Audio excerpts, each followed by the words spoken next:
We've been hearing from both sides of the Senate all morning long, and now we're extending our discussion to the House as well. As we said, Virginia Congressman and Minority Whip Eric Cantor joins us this morning as Joe tries to pack the court, so to speak. Right? You want us to pull up some other chairs here and maybe get McConnell in? Is Harwood gone? We had him on earlier. I know. We've got to just offset his earlier appearance. Maybe Cantor can. I think maybe you did Cantor your can do share that. during his, I when you did. basically spanked him. Listen to me. We're all on the same side for America here, aren't we? So let's try and have a reasonable discussion, and I think we'll be okay. These are all reasonable men, are they not? We do usually refer to it as the lower house, however. Oh, my God.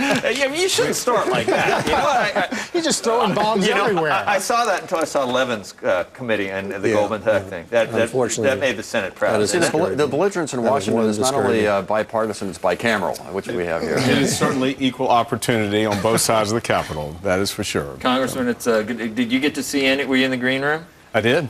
Yeah? Did we take care of you in there? You get your right kind of muffin or anything? All set up. Yeah, right. Got strong coffee, which is all that's needed. Would you like to? Who would you like to disagree with more, Judd or Evan? I'd like to disagree with John Harwood when he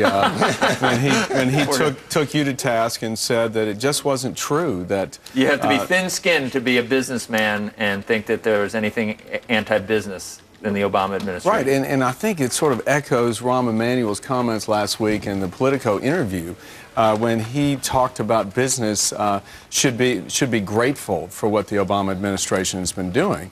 You know, I mean, you got to be kidding me. That's like a parallel universe, if you ask me, because everybody I talk to in the business world is plagued by the uncertainty. And the uncertainty, frankly, starts in Washington.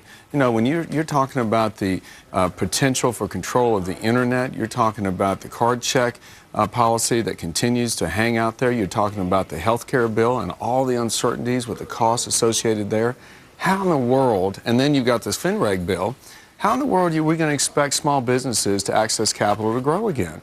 That's the bottom line. That's how we're going to get this economy going again. And I'm hopeful, and I know that the Senate and senators here today also would say we should, over the next 3 weeks, focus squarely on small business and say right now, make sure we're not going to raise taxes this year the way the administration continues to talk. And let's do everything we can to get competitiveness going and small businesses starting up again. Did you see Geithner last week told Larry Kudlow that dividend, they're going to keep it at 20, it's not going above 20% on dividend and capital gains. That's different, isn't it? Well, when the Bush tax cuts expired, don't dividends go back to 40, 39 points? Well, listen, again, we're all about trying to keep the current law as it is and not allow this administration to raise these taxes. Now, what we're continuing to hear out of the White House is that they're going to want to make those rates keep them as they are for folks making under $200,000 a year, and then taxing everybody else above that, raising them back up to near 40%. Well, that wouldn't be 20% on dividends. No, sir. And you know, the rhetoric is great, but the reality is 50% of those affected by the tax hikes are small business people. They're the ones creating the jobs. So we got to set the rhetoric aside and I think all commit ourselves to help small business. That's how we get the economy back. He's much worse than Gregg. Yeah, definitely. Senator Bayh, don't you think? I mean, he's making more sense. That's oh, that's a shot. All right, goodness, that's the best with shot all of the due respect, day. as we say. But we hear this a lot, right? That small business owners are racked with uncertainty. Is there a way for the White House to neutralize that by saying, we think we've done enough policy-wise for a while, and we're going to let this recovery do what it will on its own? I think we need to back up a second here, Carl. We've suffered a financial panic and the worst recession since the 1930s in our country. All that predated the Obama administration, so we got to acknowledge that. So the question is, what do we do going forward? They had to act. They come in. There is a sizable block, as both Judd, as people will recognize, Eric and Judd will recognize, in the Democratic Party that's even further to the left than the administration. There's no doubt about that. So they're going to act. How do they manage those people? They've moved on a number of things. We now need to consolidate that reform and maximize the amount of certainty going forward so that the small business sector, the private sector can make the investments and create the jobs we all need. So to kind of jump to the end of that, we don't need to raise taxes now. Eric is exactly right. If we're going to deal with those things, we ought to wait until the economy has a full head of steam going, jobs are being created, several 100,000 a month. Then you can deal with some of the long-term issues that ought to start with spending restraint. Then we can deal with the long-term issues. We don't need added uncertainty, added burdens on business right now. To Eric's list, I would add some of the increased taxes on companies that do business overseas, also some of the EPA regulations that in my part of the country would threaten to really harm the economy. We don't need some of those things right now. Those should be deferred until the economy is robustly moving. Then why do we keep hearing that an energy bill may crop up this session? Or that you mentioned card check. Is there a way to tamp that down? Oh, I think most observers realize that the card check bill is not going to even come up for a vote. With regard to energy, the chances of something involving a broad cap and trade approach are fairly small right now. You might get something providing incentives for renewables and that sort of thing, heading us toward less dependence on imports of energy.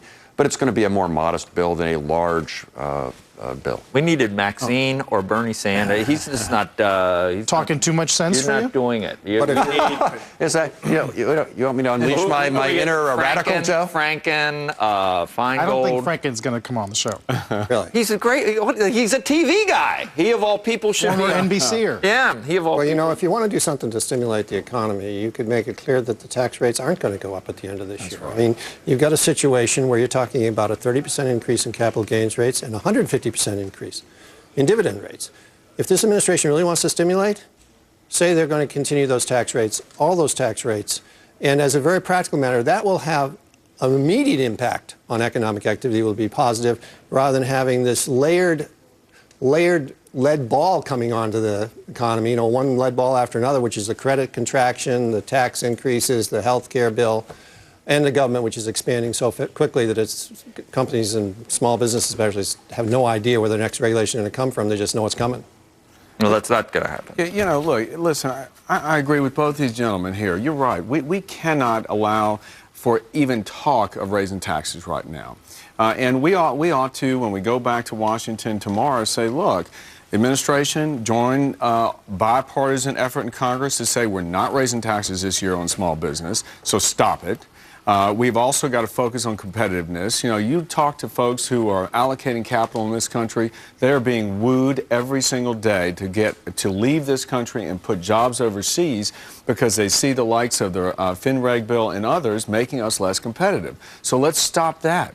Let's say no card check. Let's say EPA is not going to go ahead and promulgate these harmful regs. We could do these things that could send a tremendous signal to the job generators in this country so that some of that $2 trillion in liquidity sitting on the sidelines can come back into the game here and small business can start growing jobs. We could do that.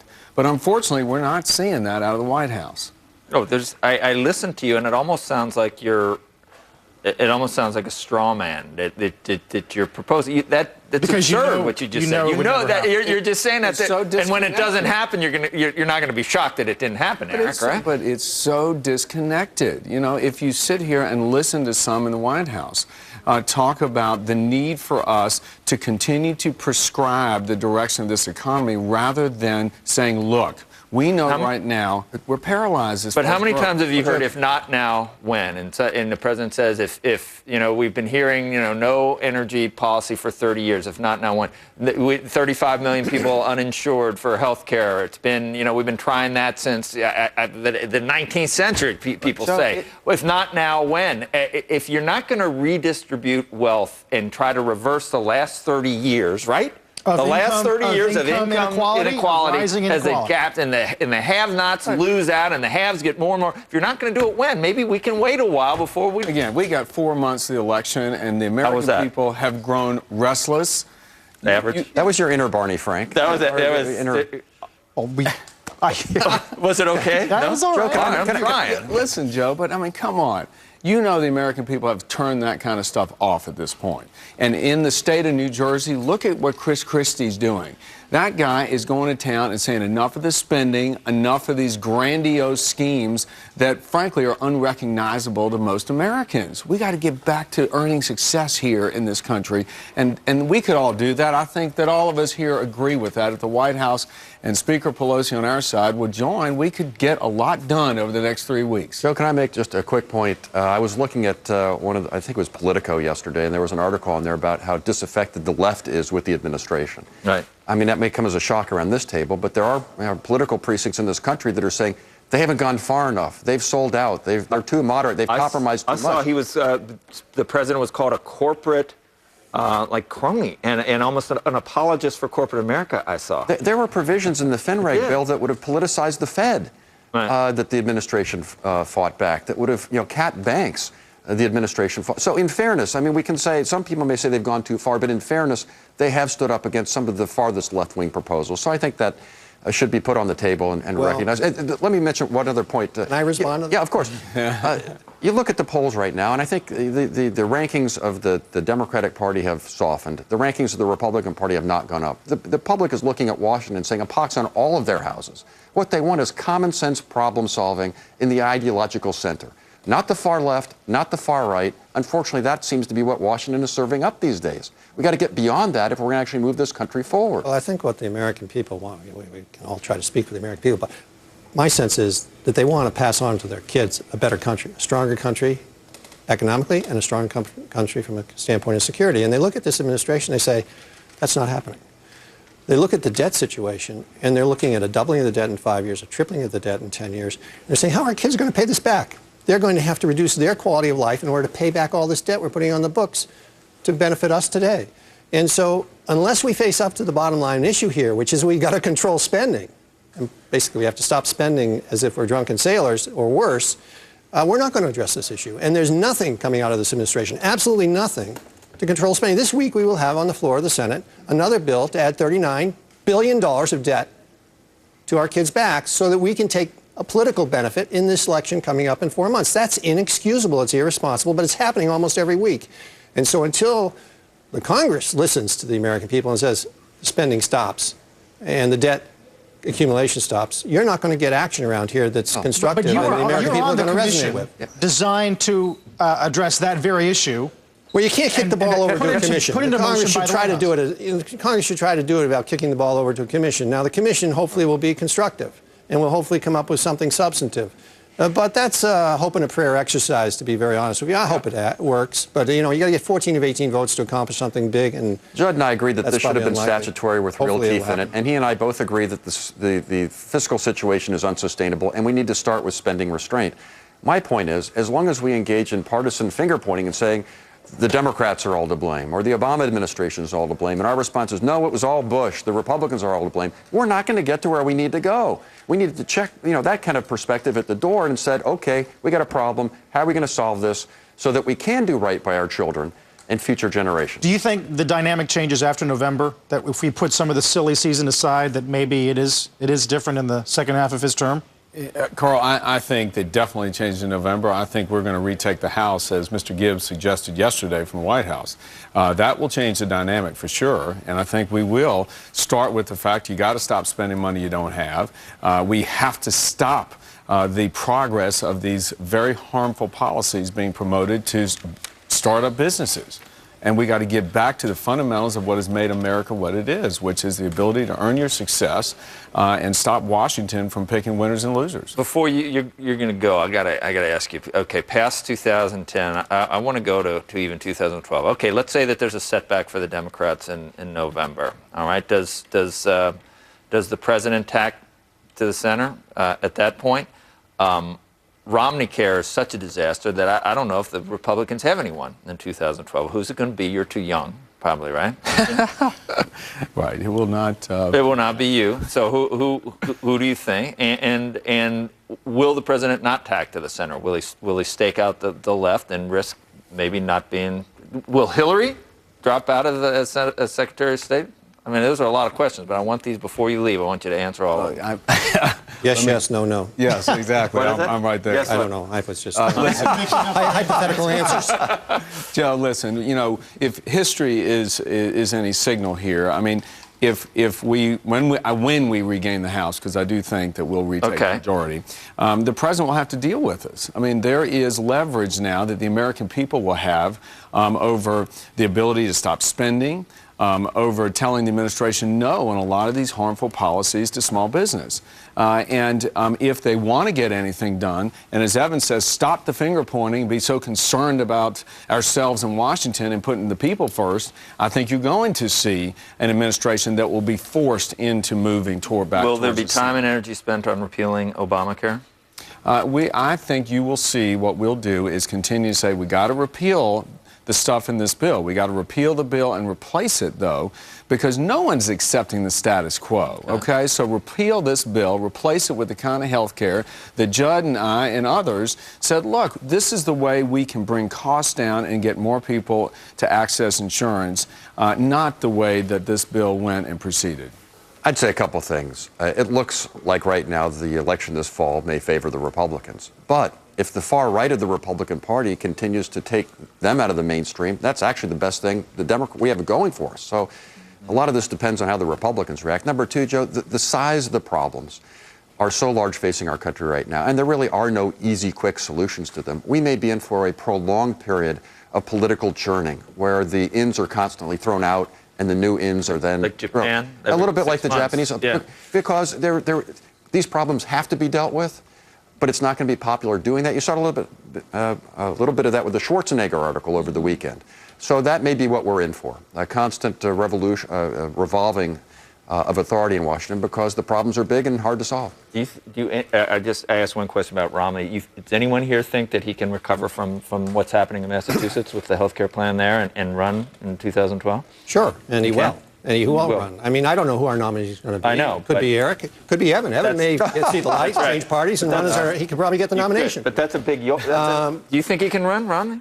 Sure I do. I mean, really? You don't think that that's a yoke around his... No, I think, he's certainly, and I've spoken with Mitt, and I'm sure Judd has as well, about what, produced Romney Care, sort of the ability for him to distinguish what Romney Care was to what we believe Obamacare will lead this country, which is off a cliff if we don't stop it.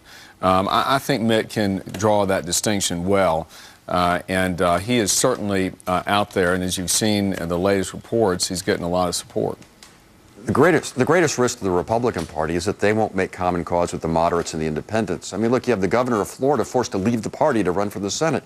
You got Bob Bennett in Utah not even renominated for re-election. Let me respond to that, though, because we know in Florida what happened here. I mean, Charlie Crist went ahead and vetoed a tremendous education reform bill. I mean, he went right into the laps of the teachers' unions, basically thumbing his nose up at everything that the Republican Party believes as far as education reform, starting with the classroom. But that was after he had his legs And let me tell you something, because right? Marco Rubio stood up and said, you know what? The America we know is at risk right now, and he has created a real powerhouse in terms of the voice for the Floridians. My point was not about the merits or demerits of Florida. My point was long-term, and far be it for me to offer advice to the Republican Party, but you look at Kentucky or Nevada or some other places where the party has nominated people who are less electable and more likely to help the Democrats, because you risk alienating the moderates and the independents. Your point is applicable to the Democrats as well. Look at what's happening in California. Meg Whitman is going to win the governorship there because Jerry Brown is Jerry Brown. My goodness. Again, you're right. This country is a center-right country. Anybody who used to date Linda Ronstadt can't be all bad. Of course, that may date me a little bit. Meg Whitman can create jobs. That's what that state needs. Congressman, thanks for coming in. It's good to see you as always. Eric Cantor, and of course, Senators Bayh and Gregg will stay with us for the rest of the show. Yeah, and